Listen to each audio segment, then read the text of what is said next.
Good day, everybody. Shadowita. How are you doing? I hope everyone's okay. I thought, for a change, we'll put Sky News Breakfast on, because it seems interesting. Let's see what we think. Good morning, everybody. It is 7 o'clock. You are very welcome to join us on the Breakfast Show here on Sky News. 11 The o'clock, PM's in Bali as the G20 meeting of world leaders gets underway with a warning for Vladimir Putin that Russia will hear a chorus of global opposition to the war in Ukraine. We'll bring you all the latest live from Bali this morning, and we'll hear from the chair of the Defence Select Committee, that's Tobias Ellwood from Ukraine, and the former head of the British Army, Lord Dannett, back home ahead of the autumn statement this week. We'll be joined by Labour's Lisa Nandy. Lots to come in a very busy press. I think that either Kay Birdie has had a great night out, she's feeling a bit rough this morning, or she's feeling a bit ill, because that sounds like a bit of a strained voice. Programme. It's Tuesday, the 15th of November. Get out of Ukraine, the Prime Minister's message to Moscow as the G20 gets underway in Indonesia. I'm live in Bali as world leaders gather. The global impact of Russia's war in Ukraine top of the agenda. A warning from NHS bosses who say they're more worried about this winter than any before it. It's their own fault. A lack of staff, gaps in rotas means that trusts can't provide the high quality of care that they would like to provide. And today, the Health Secretary will meet union bosses to try and avert the growing threat of coordinated strikes that could cripple the NHS. The head of the Civil Service Union calls for changes to how ministerial complaints are handled after allegations of bullying made against... Freya's got enough to say, though. Say hello, Freya. Oh, look. Oh, look. Huh? It's okay. It is. Girly. Say hello. Oh. Yeah, look. It's turn you that way. So. Oh. What's that? What's that? Go on then. This is Freya. Lady Sif is up there. Oh, sorry, girlie. It's okay. Lady Sif is up there. She's not, and she just can't be asked to come down. You're gonna lay in my head. Is that right? Against the Deputy Prime Minister.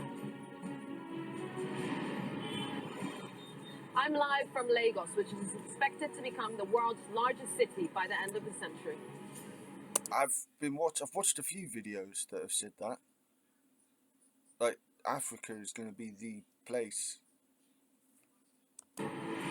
Also ahead, the impact of the cost of living crisis on pets. We'll speak to a national charity calling for more support.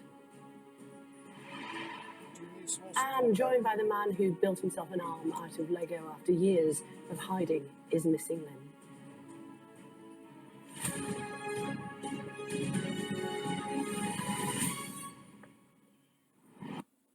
Domino's Price Guys. Get small pizzas for £8, medium pizzas for £10, and large pizzas for £12, but only till Sunday.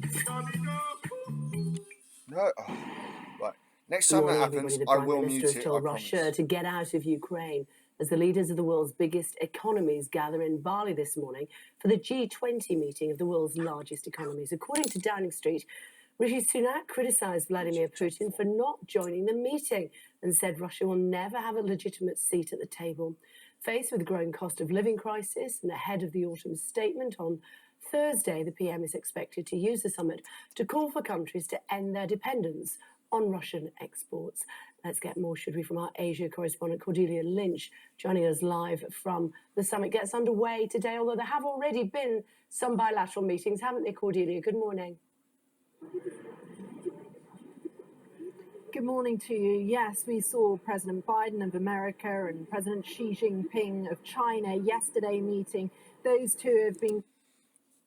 Xi Jinping worries me.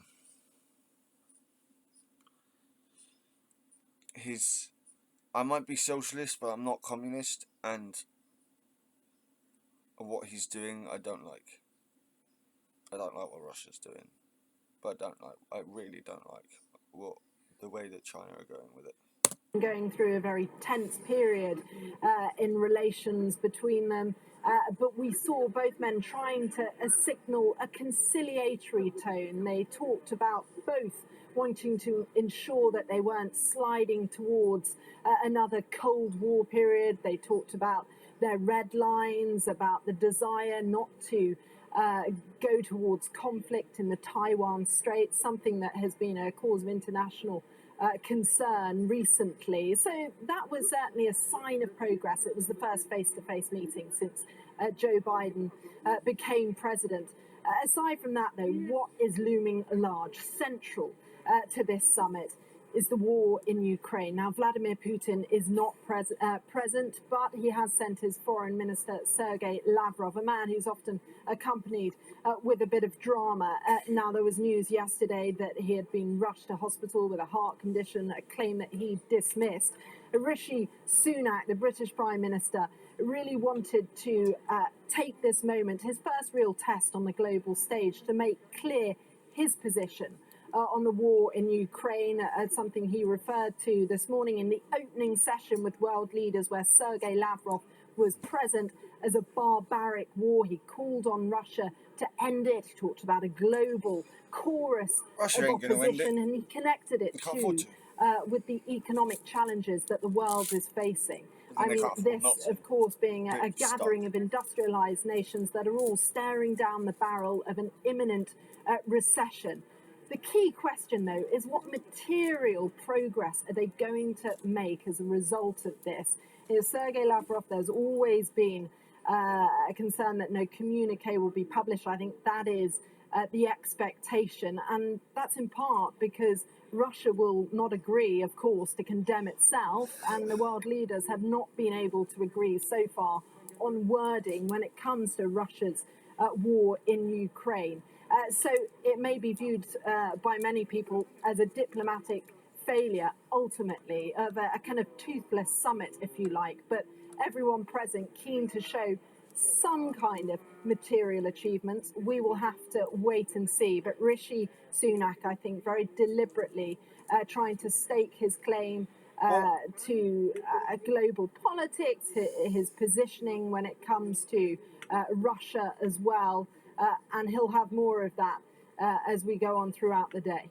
Interesting, isn't it, Claudia, forgive me, that there's a lot of criticism for Putin for not coming, but even if he had come, most of the leaders would not have sat down with him. Yeah, this is fundamentally a very awkward dynamic because I think if he forced that position, there was talk of a possible walkout. There's been talk as well of a walkout on Sergei Lavrov. So far, we have not seen that take place. But what we're seeing at the moment is a lot of kind of strident language, but not much beyond. So I think they have their back somewhat against the wall. They need to see how hard they can press on Russia. And Sergei Lavrov is known for some unpredictable theatrics. But look, if they come out of this G20 summit in Bali, all the costs and efforts associated with no real kind of commitments on Ukraine and no real material changes when it comes to staving off the threat of a recession globally, I think many people will be asking, well, what's the point? Okay, for now. I mean, yeah. What is the point if they don't actually properly confront Russia in a diplomatic setting like this? Thanks very much indeed. Thanks a lot, Cordelia.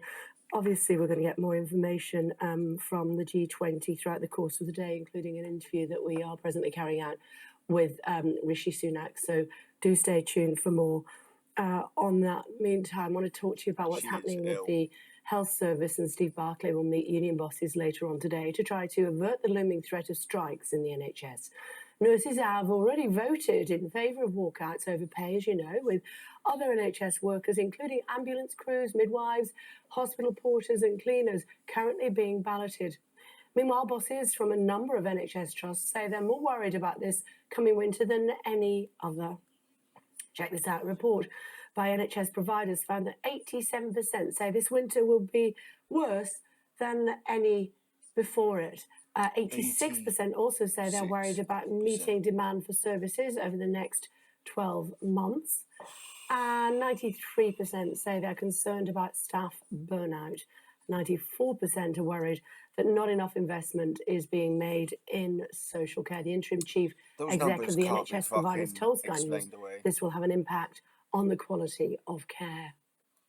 We know that a lack of staff, gaps in rotas, means that trusts can't provide the high quality of care that they would like to provide. So it means that people may need to wait longer for appointments. It may mean that on wards they need to wait longer to be attended to, and that isn't ideal. And in some scenarios it may mean that appointments or procedures are cancelled, and nobody wants to see that because we know how long people have been waiting. And this isn't just for hospital care and routine procedures. We are talking about mental health services and community services as well.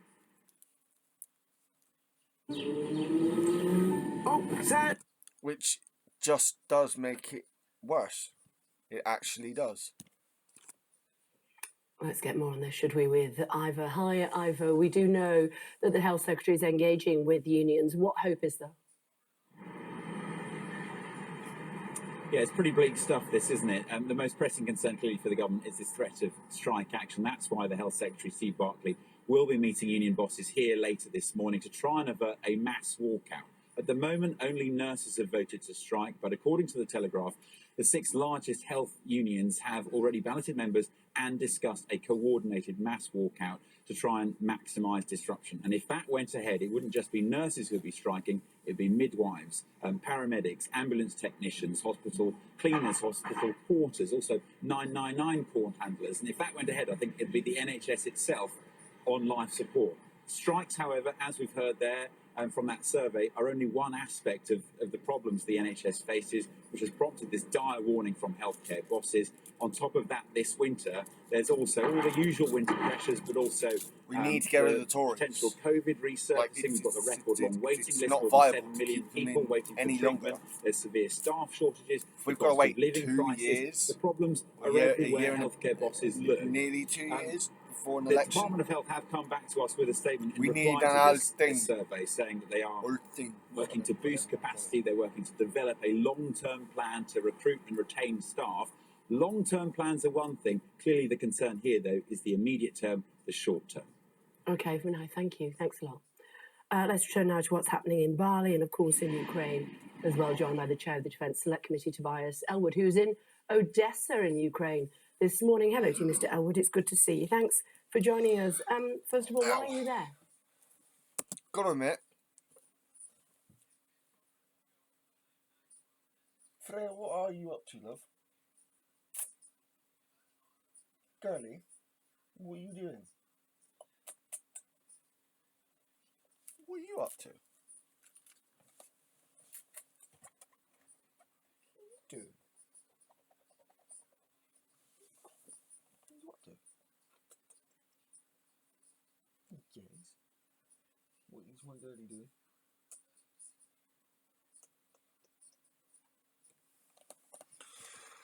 I like Tobias, obviously he's a Tory, so I don't like him that much. But compared to other Tories, I have less of a problem. Which is hard for me to say, believe it or not. Well, firstly, to better understand what is actually happening here, we're at a critical juncture in this war with Russia, and there's huge appreciation, I should say, for the British commitment to what we've done to help Ukrainians push back the third largest army in the world. But Putin is now humiliated, and there's huge concerns that he's going to go more extreme. He's going to find more imaginative ways to raise the stakes. And he's starting to regroup the other side of the Dnieper River. And it's so important that that message is said at the G20, as the Prime Minister has been underlying, that we don't give up now, that we don't sign a deal, that we don't step back, that we're able to flush Russia completely out of Ukraine. And that's certainly the strong message that we're getting here, myself and the Defence Select Committee. Do you think that President Putin should have attended the G20 summit in Bali? Yes, understandably why he didn't. The last time he turned up at an international conference, he was humiliated, I think, by the Indian Prime Minister and others who said, "What are you doing in Ukraine?" So he sent Lavrov instead, but ultimately Lavrov is just going to give us the lines that Putin is spouting to say that this is nobody else's business. It is our business, because the grain ships behind me are not moving as they should do, and security in Eastern Europe is everybody's security. If we don't flush Russia out of Ukraine now, how can Ukrainian economy move forward? How can the sovereign identity of Ukraine exist? This is the time to do it. If we sign any deal now, all Russia will do is regroup to attack again in a year or two's time. It has to happen now. I thought a deal had been done as far as the grain was concerned, breadbasket of Europe, of course, to get it out of Odessa and to parts of the world that need it most. What happened? Yeah, I mean, but this shows that Russia has continued to be setting the agenda. We've been following it. This was Russia's deal, and they controlled the movement of ships. But actually, this, as I suggested before, should be an international humanitarian safe haven with a UN stamp of approval that removes Russia from it. You have Ukrainian territorial waters here linking up to international waters in the Black Sea. That should have nothing to do with Russia. Yet Russia is the one that set this deal, and only 1/5 of those ships are actually leaving this port, meaning that the world, Africa, and indeed Europe is not being fed on the scale. And of course, that causes rises in food prices, knock-on inflation problems elsewhere. So we need to lean further into this. This is the moment now to take the responsibility of this port away from Russia back to Ukraine and the international community. There have been some successes. We've seen what's happened in Kherson, and we've seen that President Zelensky has gone along to congratulate his troops and also to offer solace and support to those that live there and have lived under Russian control for the last 8 months. But Jens Stoltenberg, NATO Secretary General, has urged the West not to make the mistake of underestimating Russia. You would agree with that? 100%. I mean, firstly, Kherson is massively humiliating for Putin. They've had to withdraw across the Dnieper River, but Russia still has control of, the size of Portugal in Ukraine. So this is far from over. So Jens Stoltenberg is absolutely right to encourage NATO members to continue providing that individual bilateral support, as Britain is doing, because munitions and so forth, weapon systems, they need to keep going. The battle is actually moving away from the battlefield, as I said, with Putin attacking electricity and infrastructure and so forth, trying to break the morale of the Ukrainian people by freezing them out this winter. But at the moment, there is a lull in war fighting because there will be a spring offensive, and that's what we need to build up and prepare for. Although Zelensky, looking at... I heard a lot about, a fair bit I should say, about what Ukraine should do next and what it shouldn't do. But it's not our place to tell Ukraine what it should and shouldn't do. Sorry, it just isn't. They're the ones being attacked. Like, en masse. They are the ones that got invaded. Not us. So, I'm sorry, but we don't get to dictate to... Whether you like it or not, we do not get to dictate to Ukraine what happens. And I don't like the proviso, another thing I've been hearing recently, which is Ukraine can only have more weapons if it promises to move into more peace negotiations. I'm sorry, that's no. They're being invaded. It's not on us to demand that. I'm sorry, it just isn't. These pictures has said that this illustrates the beginning of the end of the war. Do you not agree with him? No, absolutely I do, because it's showing that Russia can't hold the line, that the Ukrainian offensive, the incredible fighting will of the Ukrainian forces are able to then push back. But this isn't the moment, as I say, to sign that deal, to leave Russia in control of part of Ukraine. It requires additional effort. It means another 6 months or a year, if you like, of what we're doing now. And the worry is that the West's interest, commitment, and so forth will start to drain away. We don't have good form on this. If you look at all the places that we've been to try and provide, a force for good, from Libya, Somalia, Afghanistan, Iraq, Syria, and so forth, we've actually given up and gone home, leaving problems there. We mustn't do the same here. This is in everybody's interest, but particularly, of course, Ukraine's, that we stay here and see this through. Where does this leave us when it comes to how much of our GDP we will be spending on defence going forward? We know that Liz Truss said that was going to be 3.5% when pushed. Rishi Sunak said to me during the summer about 2.5%, although Ben Wallace said that when he was at the Treasury, he was forced to say that. He was overruled by the Prime Minister. And the latest we're hearing in the papers this morning is that it could be less than 2.5% our defence budget. What would you say in response? Yeah, well, we're slowly understanding and appreciating why hard power matters. Why I will be doing the statement on Thursday. A strong defence is absolutely critical to defend our interests, whether they're around the UK or actually here in Ukraine. There is a symbiotic relationship between our economy, between our prosperity, and our ability to trade around the world. And the world is getting more dangerous, not less. So we drop our guard at our peril. That will affect our economy. And I hope that's the message that we'll hear on Thursday from the Chancellor, who he himself, as former Foreign Secretary, recognises the importance. There's also an absence of international leadership, dare I say. We are doing much better at stepping forward, encouraging others to follow. It's tougher to do that if you don't have the hard power yourselves to provide that example. We're hearing that the traditional G20 family photo has actually been called off. One wonders how much this summit might actually achieve. But then you look at the fact that the Chinese leader and the US president have got together face to face for the very first time. Does that give you some succor? I think we should always welcome conversations between the two worlds. And when she says soccer, that's SUCCOUR. Does that give you some easing of mind? Largest powers, China and the United States, absolutely.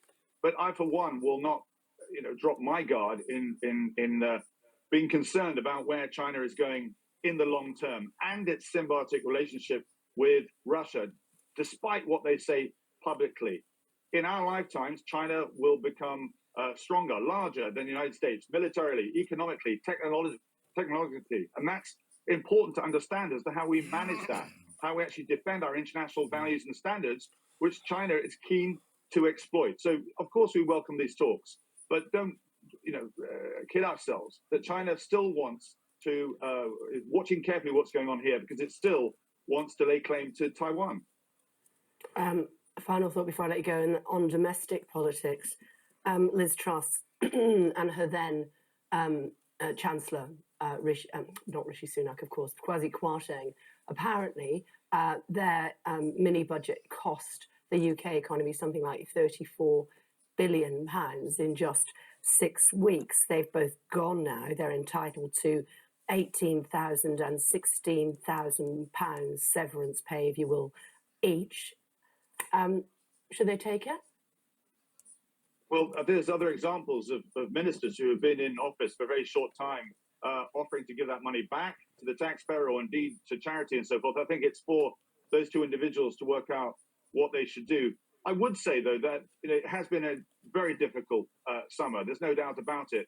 But I've had faith in the British democracy, the parliamentary system. We are able to flush out, a leader, a government, if we're going in the wrong direction. And we can do that quite ruthlessly in a short period of time, unlike other countries, the United States, for example, where if you do... Then why didn't you do it with Boris Johnson over a year and a half ago? You get a leader that's going to take you in the wrong direction, you have to wait 4 years.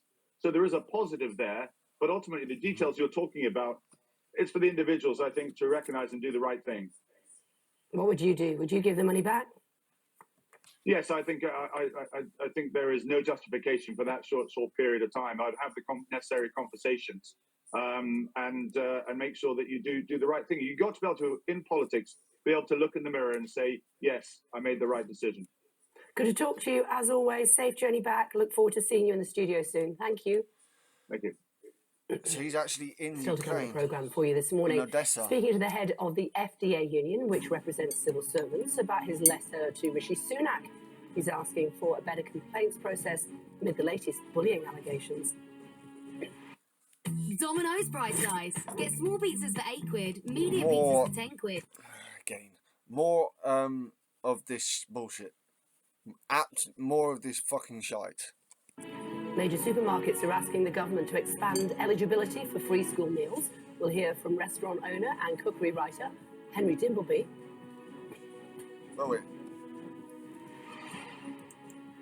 And former US President Trump, of course, expected to launch his third campaign for the White House today. We'll be speaking to one of his former campaign advisors later in the programme.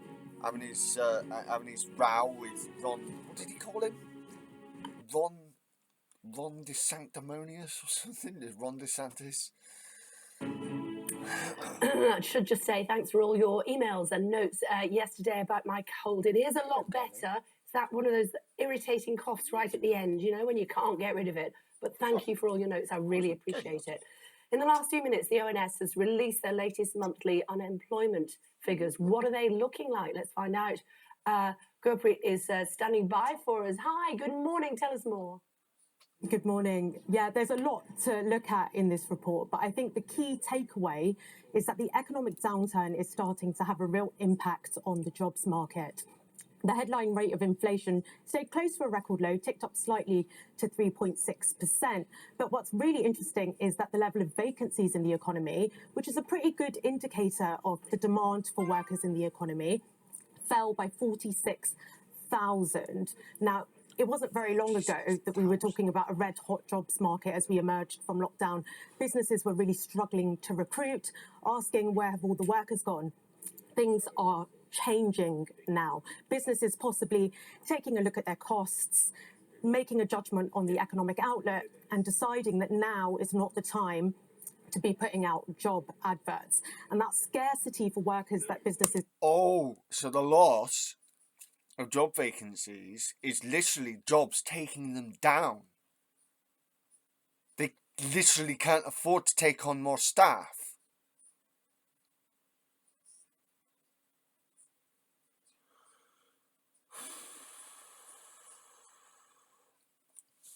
I don't know.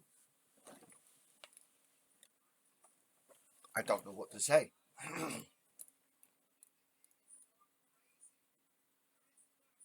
This government is supposed to be pro-business and is supposed to be doing things for small business. It's bullshit.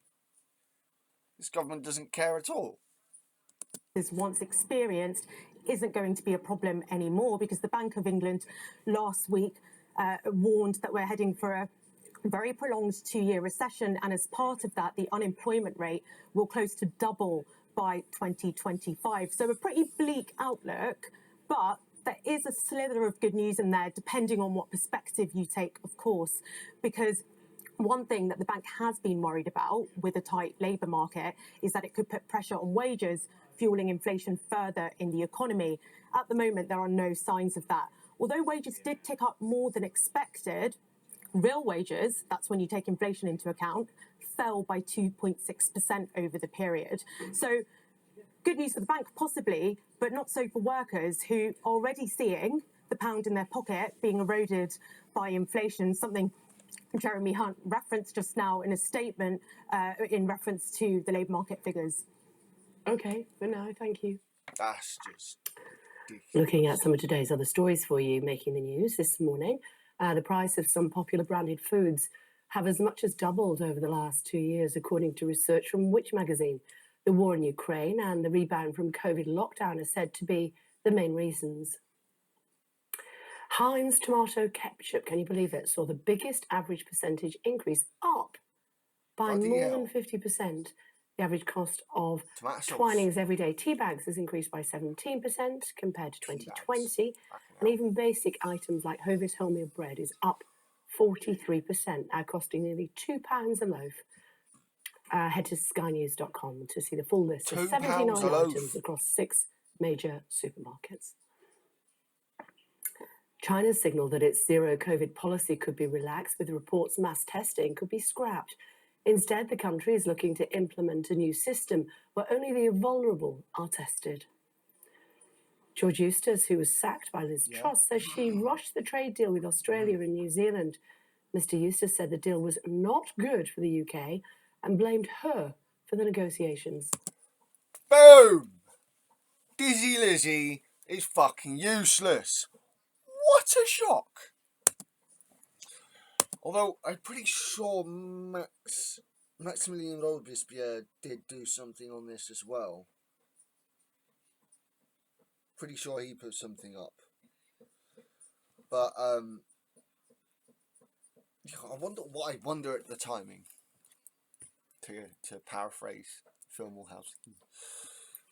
Hundreds of factory workers at a plant that makes Twiglets, Jaffa cakes and Jacob's Cream crackers are striking in a row over pay. The GMB union says that employees won't return to the Aintree site until the company comes back to the negotiating table. Boom. Private companies are being taken to fucking task. They've had enough of it. Global population has reached a significant milestone. The United Nations says more than 8 billion people now live on the planet. Projections indicate that India will surpass China as the most populous country in 2023. Let's get more, should we? Yusra is standing by for us in Lagos. This year. Good morning to you. What's the situation there? Good morning, Kay. I mean, we're in the most populated city in Africa, and Lagos is one of the most heaving, busy cities I've ever been to. Here, you can really feel that the world's population has hit 8 billion, and that's just over a billion people in just over 11 years now on planet Earth. Lagos itself has grown exponentially over the last few decades. It was once a small coastal town, and now it's this heaving city that attracts people from all over West Africa. But the infrastructure is really suffering, and people have moved to the city for basic urban amenities that are now becoming more difficult. You've got power cuts at least once a day. You've got issues with waste disposal and sanitations in some poor neighborhoods in the city, and people are really struggling. Infrastructure quicker than it Okay, seems. for now, thanks very much indeed. Thanks a lot. Fast growth without adequate infrastructure. That's the major problem here. Well, the Prime Minister facing calls to reform the complaints process of for civil servants, I should say, amid bullying allegations levelled at his deputy, Dominic Raab. Let's talk about it in more detail.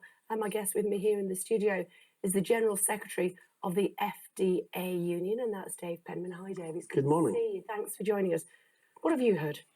Well, what's quite clear is there are credible complaints from a number of government departments about Dominic Raab, just like there were credible complaints about Gavin Williamson before it. And what's quite clear is that civil servants do not have confidence in the current process for raising complaints against ministers. The only way they can raise a complaint is through the ministerial code, which requires not only the Prime Minister to consent to an investigation taking place, but the Prime Minister is the ultimate arbiter on that complaint as well. And as we saw with the Priti Patel complaint, despite evidence of bullying, he refused to acknowledge that she'd breached the ministerial code. Yeah, but that's Boris Johnson. That was also Boris Johnson. I mean, it's Tories, I suppose, but still, it's Boris Johnson. So there's no real way that civil servants feel they can raise complaints, which is why this is the sort of situation we're facing with speculations coming out into the public rather than being dealt with through an effective complaints process. Let's go back to that, but let me just ask you in a bit more detail, what sort of complaints have you heard about? Because the letter that you wrote to the Prime Minister, you didn't even name Dominic Raab, did you? No, because it's not just about Dominic Raab. We've had complaints raised with us about a number of ministers over many years. This is about a system that's not effective in dealing with bullying by ministers. As we saw in Parliament, where you have a system that people don't have confidence in, they simply will not raise formal complaints. So when Number 10 say there are no formal complaints being raised. They're right. But that doesn't mean that concerns aren't being raised by civil servants. And even the permanent secretary in his government department has admitted that his behaviour was tantamount to bullying. So we've got a broken system just now. So rather than concentrating on Dominic Raab or Gavin Williamson, we want the Prime Minister to reform the entire system for dealing with complaints against ministers. As I said, I do want to come on to that, but tell me about specific complaints that you've heard about Dominic Raab. I don't want to get into that because it's not the forum for it. Our whole point is what we shouldn't be doing. It's not fair to Dominic Raab and it's not fair to civil servants. But it's fair to the public if we've got people who are allegedly bullying in positions of high office. They're public servants. We should know about it. Well, we should know, and ministers should have an effective way to either have their name cleared or for those investigations to be concluded and to face the consequences if they've been bullying.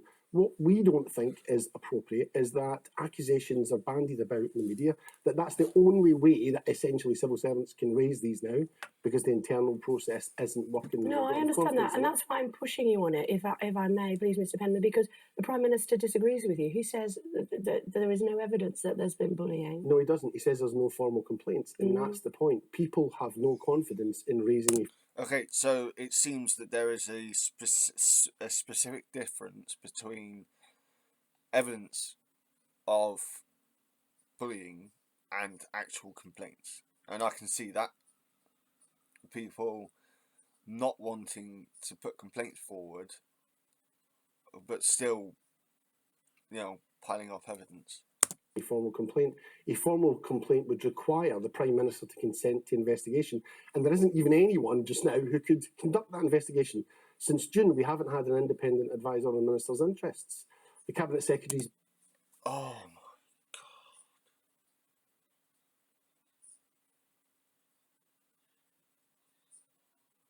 So since June, there has been literally no way to formally process any complaints to any of the three Prime Ministers since June.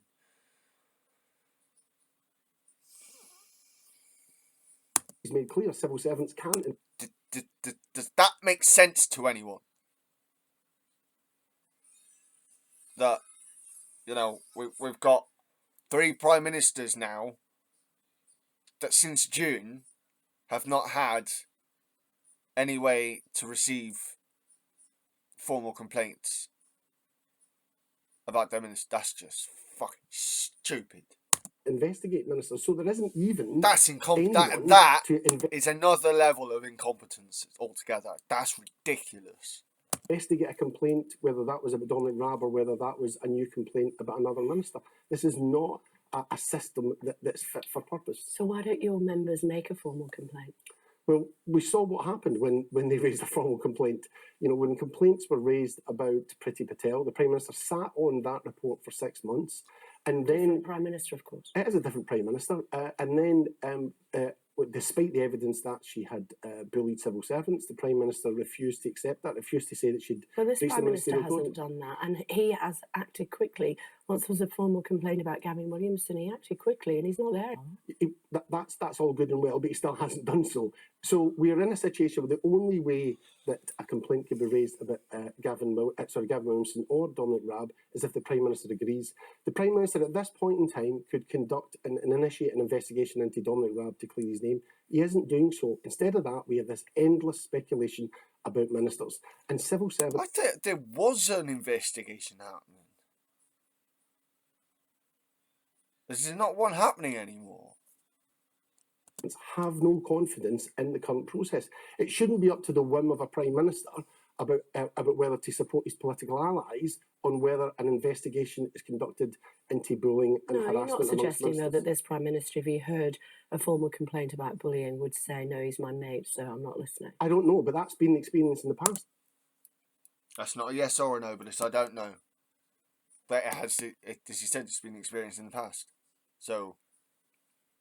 what else is he to expect? The Prime Minister's inevitably, and not with this one. Well, what's... She is really trying to dig into this. What is it? Does she have a thing for Rishi Sunak? For sneaky Sunak? Has he been sneaking in with her? unlikely. The test of Rishi Sunak just now. Gavin Williamson resigned. No, he was sacked. Is there an investigation into Gavin Williamson? So his resignation essentially means there won't be an investigation. So we actually have an independent. So he resigned. So she might say, oh, he was sacked, but he might have been forced to resign. But he actually resigned. The fact that he went through the formal process of resigning means he won't be investigated. You fucking kidding me? Process in Parliament, even though people resign and leave Parliament, major flaw in our system right it there. still brings a conclusion and a potential punishment. And when it comes to ministers, if they resign, they get off essentially scot-free, and they're free to come back into cabinet at a later date. The whole system just doesn't work when it comes to protecting civil servants from the conduct of ministers. It's only a few ministers. It's not the entire cabinet. It's not the majority. But they're all now tainted by this, because no one has confidence in the system. And even if, as we saw with the Priti Patel affair, that there's a conclusion from it, people don't actually believe it. As I said, that was a different Prime Minister, a different era. Rishi Sunak says that he's wiping. But he's not, is he? I'm sorry, no, right. When it came to Gavin Williamson, it was the same thing. It might have happened in a shorter time frame, but it was the same thing. Procrastinate. Say that he regrets him going, and then the next day condemn him. It's ridiculous. The slate clean. Are there other ministers or cabinet ministers that your members feel have behaved inappropriately toward them, serving ministers? There are, yes. We've had. How many? I don't want to go into speculation of numbers or complaints. It's not speculation. I mean, I'm just asking you how many. No, because so you must know. People raise concerns with us. They haven't been investigated. That's only one side of a story. So I'm not going to come here and start banging about numbers or accusations as a result. The whole point about this is we don't have a process for dealing with this effectively. It's not fair on ministers, and it's not fair on civil servants. That the only way that these sorts of accusations end up coming out is speculation in the press. So, just to be clear, your members are telling you, or not potentially you directly, but your colleagues who are coming to you to say that there are several other ministers in Rishi Sunak's government who have behaved inappropriately towards them. Yes. But you can't tell me how many. I'm not going to go into speculating how many. That's probably. And can you give me an idea of what sort of behaviour that's speculation. Talking about? Is it bullying? Kate Burley is really. I get that she's doing her job here, but it'd be nice if she did this to Tories as well, more often. Yeah, most of what comes to us is inappropriate behaviour in terms of ministers, whether it's losing their temper, shouting, getting frustrated. Government's a tough place to work for civil servants and ministers. They know that, but at times that behaviour can then verge into what people would characterise as bullying. And just like any other workplace, that needs an effective mechanism to address it, and that's not what we have. But this is a constant. And so as a result, your members are coming to you because they feel they can't do anything else? Yeah, because they have no confidence. And what impact is it having on them? Well, it blights careers. People end up leaving the job or leaving the post that they're in. If you imagine you're a civil servant, to work with ministers, to work at the heart of government, it's actually the pinnacle of your career. That's what you've wanted to do. You want to work in public service and work close with ministers and help deliver the government's agenda. So for those who have to leave because that's the only choice that they've got, they either put up with that behaviour or they leave. It's hugely damaging to their careers and, of course, to their lives, because bullying can have a huge impact in people's lives. And how do you help them? How do you support them through that? Well, we can support them in terms of giving them advice about how to deal with it, whether that's a formal complaint, informally, broker, getting another job, moving outside of the area. That's sometimes the only option. You know, that's the difficulty, because it's more difficult to move a minister than it is to move a civil servant. Sometimes that's just what happens, and people recognise it, but it can be hugely damaging to individuals. Of course, I completely get that. But just to clarify, it's not just Dominic Raab that there are issues with, which is why you've not named names in the letter that you've written to the Prime Minister. There are other high-profile ministers who, in your opinion, as a union leader, are bullying civil servants, and the Prime Minister is doing nothing about it. What I'm saying is that there are concerns raised about a number of ministers. That's essentially a constant in government. It's not just about this government; it's every government. There are dozens of ministers in stressful situations, and so at any point in time, you're inevitably going to have a situation where there are concerns raised about the conduct of ministers. That's why what we're saying is this isn't just about Dominic Raab. It's not just about Gavin Williamson. It's about the entire system that deals with this. And if you don't have an effective system for dealing with that sort of behaviour, it almost encourages it. Or at least it creates a breeding ground for this kind of behaviour. It's ridiculous that no effort has been made to reform the system. I'm really sickened by this. And he's saying there's more. Yes, there's every government, but there are multiple right now. To what extent do you have some sympathy for those government ministers who were in the middle of a war in Europe? We've got a cost of living crisis. There's been turmoil over the last 6 months or so, and they are also up against it. Absolutely, as are the civil servants that support them loyally and serve government. I mean, as I say, civil servants who work closely with ministers. Say, Kay, what are you fucking doing? Are you trying to put dispersions on the civil service over the ministers? I mean, quite often, the civil servants do more work than the actual ministers. And that's a fact. Not all the time, but quite often. Are not shrinking violets. They know they've been working at the heart of government. They have to deal with all of the crises that ministers have to deal with as well. But they expect to be treated with dignity and respect. And they expect that if ministers don't do that, there would be an effective system for dealing with it. Good to talk to you. Thank you very much indeed for joining us. Much appreciated. Thank you. So, other high-profile ministers who are responsible for allegedly bullying civil servants. We'll talk about that to ministers as and when we get the opportunity. Before that, though, let me tell you about this Olympics mascot. Typically an animal of some kind. Rather more mundane for Paris 2024, it's going to be a red hat, apparently. 2 hats, one for the Olympics and one for the Paralympics, were spotted posing in Saint-Denis outside Paris. The conical red Phrygian cap became a symbol of the pursuit of liberty during the French Revolution, and is found today in schools and town halls. There you go. Did she mean Frisian? Will it catch on? Still to come after the break, speaking to the co-founder of Lyon Restaurants about free school meals and how the country's major supermarkets are calling on government to roll them out to more students. That's coming. Damn adverts. Some work going on outside, apparently. Wow.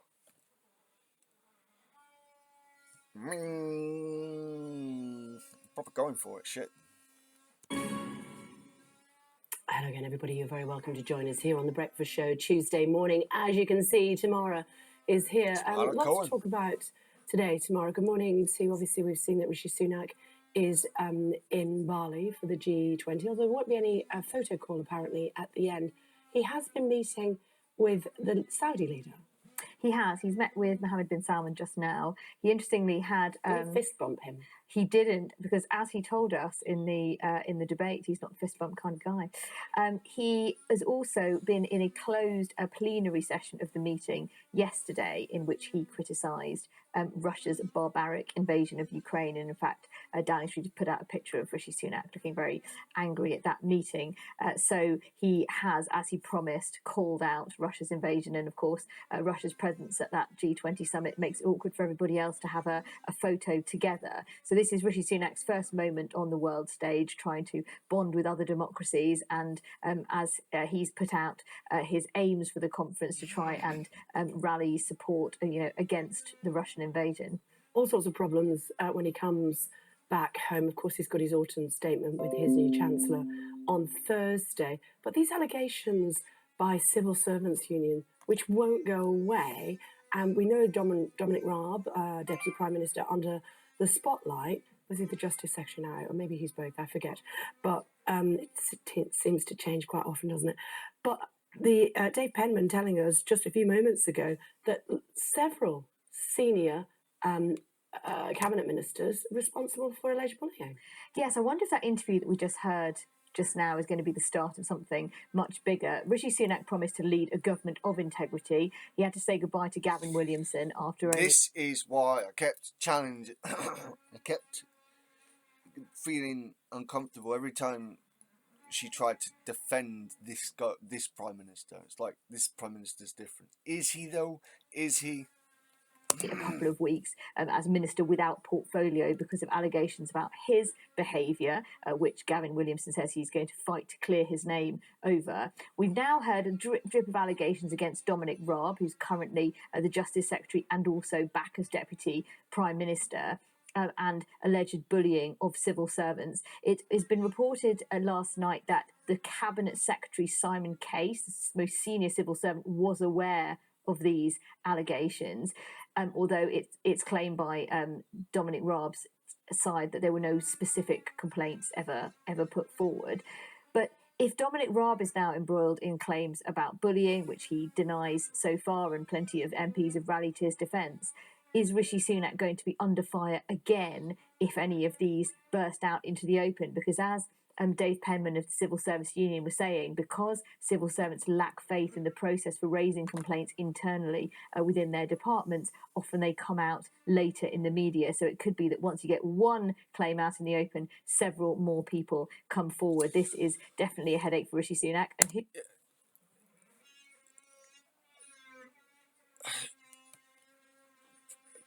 Phil Morehouse with different bias has a good line on this one, I think, where it's coming out in slow, steady drips, like it did with Johnson. And I think I'm coming around to that idea more. Who is taking Prime Minister's questions tomorrow in Rishi Sunak's absence? Dominic Raab. I wonder if Labour will mention this to him. Yeah, but it's not just about... I think one of the points from Dave Penman, as you were making there, is that it's not just about Dominic Raab, is he? He's suggesting that there are other senior ministers that should also be under the spotlight. Yes, we don't know who they are yet, but he's suggesting that this does go far wider, and the difficulty the Conservatives will have is that, when you're putting people in departments after a very long time in government, you have to look very carefully at what's, what skeletons may be around there, and certainly Rishi Sunak will not want to, after promising to get rid of sleaze and bad behaviour, will not want to be embroiled in any further problems over this after already having to lose a member of his cabinet just 2 weeks in. Actually, this is what Dave Penman just said, told us here on the show. I'm fucking going for it. I am getting sick of these damn adverts. There are concerns raised about a number of ministers. That's essentially a constant in government. It's not just about this government; it's every government. There are dozens of ministers in stressful situations, and so at any point in time, you're inevitably going to have a situation where there are concerns raised about the conduct of ministers.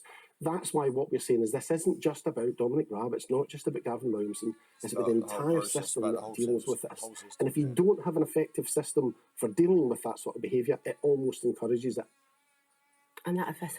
Or, like I said, effectively creates a breeding ground for that behaviour to fester and just grow. It's disgusting. The system would look like what? Well, there's two different things going on. So you've got the system by which people in Parliament, who work in Parliament, raise concerns. There's an independent system for doing that, which has been criticised, but the idea is to get through the complaints more quickly. And then the difficulty that he's talking about is in government departments, where people can raise concerns under the ministerial code, saying a minister has broken the ministerial code, but they find, as Dave Penman was saying, that it's very difficult to get a hearing for their concerns, and often it's swept under the carpet and not dealt with. And as he says, ministers are in very stressful situations a lot of the time, and it's difficult to have a proper process often to hear these complaints. So he's saying that at all levels there are problems with people feeling that they're not going to be listened to, and therefore that's why these things come out in the media often after the event. Okay, tomorrow. For now, thanks very much indeed. Tomorrow's Take at 9 o'clock. Looking forward to it. Other news, though, and major supermarkets are urging the government to expand eligibility for free school meals as food insecurity continues to rise, with chefs like Jamie Oliver and Tom Kerridge also supporting the cause. In a co-signed letter to the Education Secretary, that's Gillian Keegan, they wrote this: as food retailers, we witness firsthand the daily struggles our customers face to feed their families. We are committed to doing all we can to support them, with several actions set to be implemented in the coming months. But we cannot do this alone. We strongly urge you to consider the scale of children's food insecurity across the UK and act without delay to prevent its devastating consequences. Joined now by cookery writer and co-founder of Leon Restaurants, that's Henry Dimbleby. Hi, Henry. It's good to see you this morning. Thanks very much indeed for joining us on the programme. Free school meals, how important are they at the moment? Fucking important. Well, so this problem has actually been a long time in the making. Free school meals represent during term time probably about 50% of a child's calories during the day. And way back in 2013, when I was asked by government with my business partner John to do a review of school meals, we already saw then the cut-off for these free school meals is very low. It's currently at £7,400 before benefit. So if you earn more than that, your child doesn't get free school meals. And way back in 2013, we looked at the people, the million children who weren't eligible but were still living in poverty, and their lunches they're eating less, they're not getting the nourishment they need, they're not learning. And the problem now in this cost of living crisis, that threshold's hardly gone up at all over the last 10 years. And the problem is even greater than it was then. And this is absolutely essential. The government has quite rightly extended free school meal provision into the holidays. It now needs to ensure that the eligibility for that is all children in poverty, not just those right at the bottom of the pile. Exactly. And what impact does it have, the lack of access to free school meals for some kids? I'm looking at some facts and figures here. The Food Foundation estimating that 800,000 children in England are living in poverty, but they don't qualify for free school meals. What? So there is a lot of data on it. So they don't learn, they're undernourished. I mean, it's setting children back in life. But I think I was talking to a head teacher in a school just the other day, and he was describing what that looked like, what those numbers looked like in practice. And he was talking about a young girl who was quite aggressive. She always used to barge to the front of the dinner queue to get a seat where she could eat her packed lunch. It was a seat next to the wall. And he realised that what she was doing was the fact that actually there was hardly anything in her packed lunch box. And she was ashamed, so she was pretending to eat a packed lunch while facing the wall. And I'm in schools all the time. I have a charity that helps schools improve their school meals. And it is worse than I have ever seen it. Those stories you hear all the time, children not able to eat, not able to learn, hungry. And I know there are a lot of trade-offs that government... What are we? 6th, 7th richest country in the world?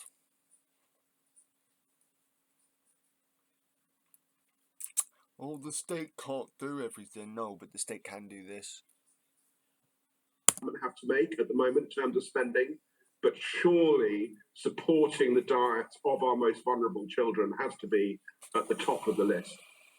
Okay, what do you want to say to Gillian Keegan, the Education Secretary?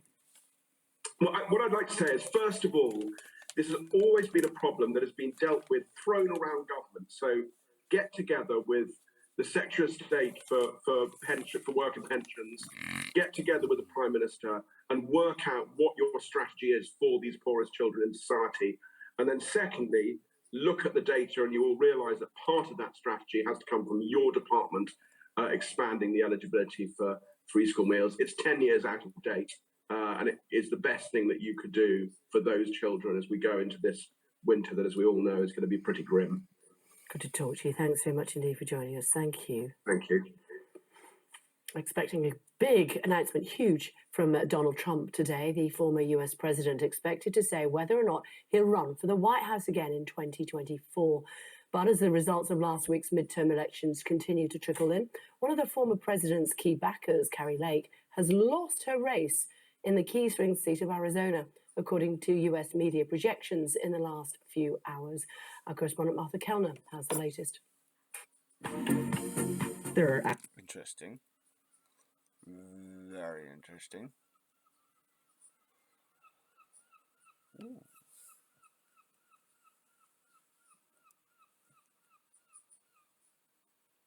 This was one of the closest elections of any across this country. It was also one of the most closely watched, and that's because of who Carrie Lake is and what she stands for. She is undeniably a magnetic performer. She was a local news broadcaster for a Fox affiliate station in Arizona, so she knows how to hold an audience, but she used her platform to become arguably the most prominent purveyor of Donald Trump's lie that the 2020 election was stolen. She called that on the campaign trail crooked and corrupt election, that 2020 election. She also attacked on numerous occasions what she called the fake news media. But more than half of Arizona voters have rejected Carrie Lake and what she stood for in favour of Katie Hobbs, the Democratic nominee there, who will become the Democratic governor. A little bit later on this evening from Mar-a-Lago, whether or not President Trump plans to run in 2024. Meantime, Care England warns that the care sector under threat unless government acts immediately, and that a lack of central government investment in the workforce means there won't be enough care workers to look after our loved ones in the future. As you can see, Martin Green, Director, Chief Exec of Care England, joining me now. Hi, it's good to see you. Thanks for joining us on the programme. What challenges is the care sector facing?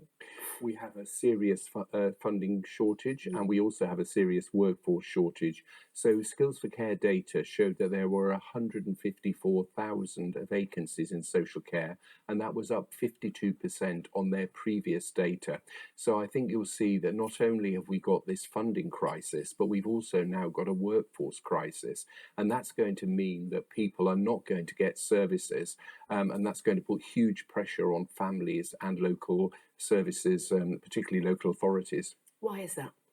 Well, I think it's down to money, Kay. The bottom line is that there is not enough money in the system.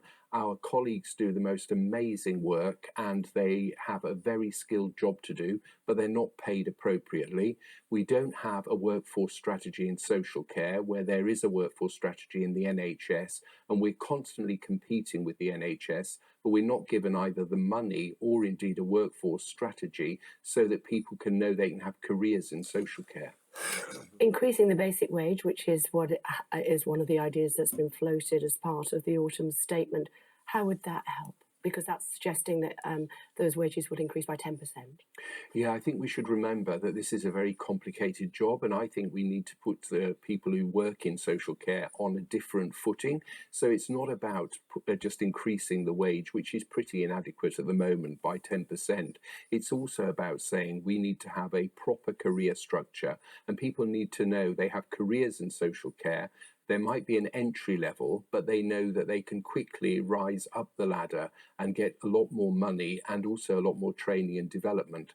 So I think it has to be part of a long-term workforce strategy. Social care crisis, what impact does that have on the NHS? Because we're hearing that a lot of people who are in hospital, don't need to be there, but there's no support for them if they come out of hospital. Yeah, it's having a huge impact on the NHS. And as you say, there are people in hospital now who don't need to be, but the reason they're there is because they can't get social care packages. But of course, that's the thing that gets the publicity. But there are about 10 times as many people in local areas waiting for social care assessments and services. So it's not only a problem for the NHS, but it's also a problem for people who are not getting the support they need. And what will happen to those people is they'll go into crisis and probably go into hospital, and then that compounds the problem in the NHS. And so how's the social care service always been a Cinderella service. Yes, it has, unfortunately. We've never really had the same status as the NHS, but we are an absolutely integral part of a health and social care sector. And what we need to see is parity of esteem. We need to see. Again, might be controversial, but I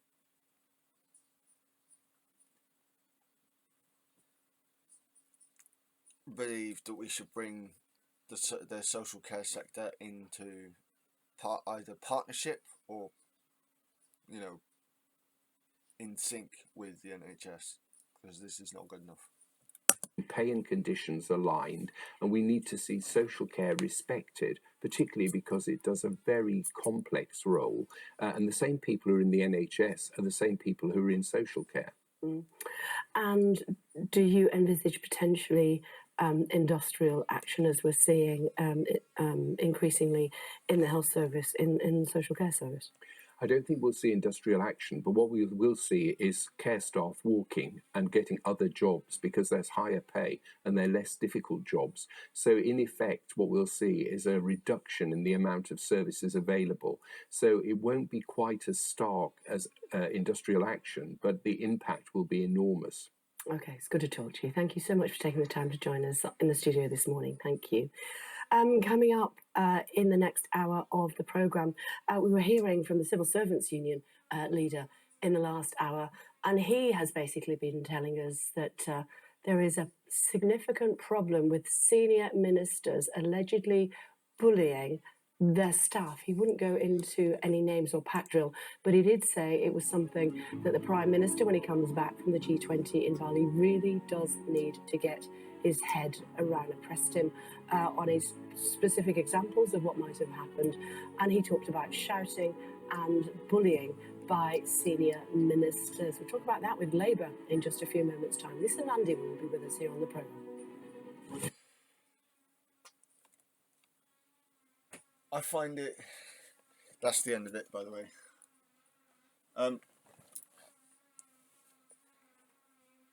I am very depressed at what I've heard today. Like,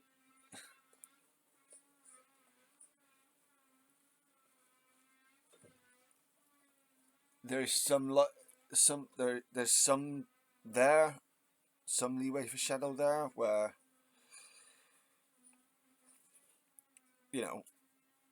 it could be that we might not have to wait 2 years, but yeah, for all thing, but or general elections. But I'd still like to see it. Looks like it will be deputy PMQs. I'm still going to cover that because Angela Rayner is going to tear Dominic Raab a new one. I can fucking see it. So yeah, I'd probably do a couple more videos throughout the day, but I thought it was just something different. Sky News Breakfast. There you go. This has been my look at Sky News Breakfast from the what are we? The 15th of November, which corresponds to the 21st of Blotmonaþ. So, I hope everyone has a good day. Have a god dag. Har en god dag in Norwegian. I hope that you managed to keep up with this. I know it could be a bit boring when I'm just doing other things, but got wrapped. What can you say? I've got to keep an eye. What are you doing? Either way, I hope everyone has a good day. This has been Shadow Week, though. Bless us Thursday, everyone.